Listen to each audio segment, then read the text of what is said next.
Good afternoon, good morning, folks.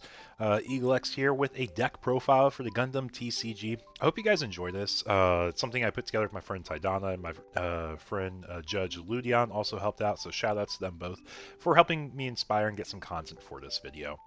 But to get things started, before we get started with the actual deck list and talk about the deck, I just want to say real quickly, if you guys don't know, every single week on Wednesday, I stream a webcam locals with Risu the Squirrel on his channel. And if you guys want to watch actual gameplay, go ahead and subscribe. Turn on that notification bell for both of our channels.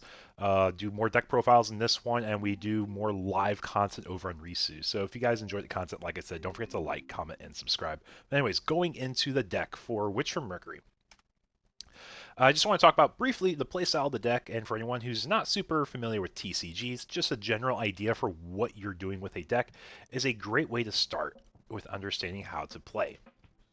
So ST01 with Heroic Beginnings, I think is a really good thing for new players to get into the game with, because it's going to show you lots of fundamentals and core interactions in the game. And in particular, if you're a fan of WFM, it shows a really good core to start a deck with as well.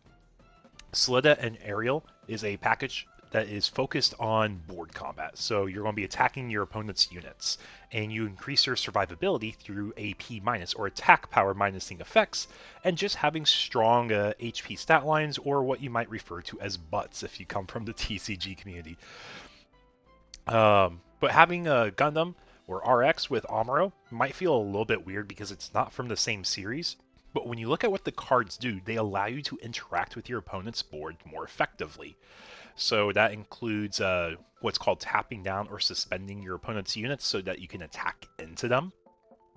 And you just have access to more cards because you are using the blue card pool. Ideal openers for pretty much any deck, but in this one in particular, is to have your key low-cost level units in your hand like Darabalde and Zawart, just because they establish early units on board. And it's also a bonus if you have cards in your hand that include a pilot and unit that are link pairs, because that will give you immediate tempo and ways to attack on your turn comes back around. So let's go ahead and move over to the deck profile as a whole so we can talk about some of the cards. So, Star Deck 1 is all about maintaining board control, attacking enemy units, and like I said before, lowering the attack power. And you can do some upgrades by combining two of these starter decks along with some GD01 upgrades. The cards I want to emphasize for GD01 upgrades include the Gundam Aerial Rebuild. This is one of the key cards to provide value with Show of Resolve. It might seem really simple, Show of Resolve. This card just says draw 2. Well, the more you draw, the more likely you are to see your units and your pilots together. And Gundam Aerial Rebuild lets you recycle not only Show of Resolve, but gives you additional ways to use the Witch and the Bride, Unforeseen Incident, and if you want to, Overflowing Affection. And we kind of touched on the key points of this deck is focusing around trading on board. So you have your Gundam Aerial Permit score 6, which lowers the attack power of one of your enemy units. And if we have to buff up our attack stats, you have the RX with Amuro Ray. And RX actually just says during pair, if you have a pilot, give all of your units +1 attack, so it makes math a little bit easier. But you also have cards like Unforeseen Incident, which lower your opponent's attack power along with your base. The base 13th Tactical Testing Sector is from GD01 as well. But if you're open to going a little bit more off theme for what Witch and Mercury offers as a deck, I would highly advise that you look into using some of the cards from the Earth Alliance package with Kira, Freedom Gundam, and Ailstrike, and Archangel. The reason these 4 cards are mentioned is because they provide such strong tempo. Using Ailstrike with Kira is able to bounce any unit that has 5 or less HP, which means you remove a body while putting a body on board.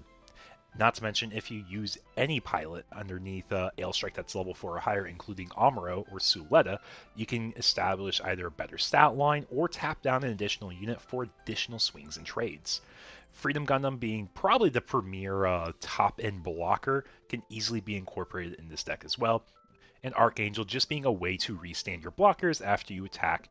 You don't have enough blockers in like the base build that I'm looking at here, because I think the only native blocker you have is the Zawart unit. But if you add more of the Earth Alliance cards, like you add the Ale Strike, you can add Perfect Strike as well, and you have lots of other options. But just things to consider because it gives you a real serious defensive edge and ways to keep poking at your opponent. But also, just to wrap up this deck profile, I just want to talk about I am doing a beta win and alt event this upcoming weekend. So if you guys are interested in playing this deck in a tournament setting, check it out, or even my Wednesday webcam local. With that being said, guys, thank you so much for giving it a watch. Enjoy and take care.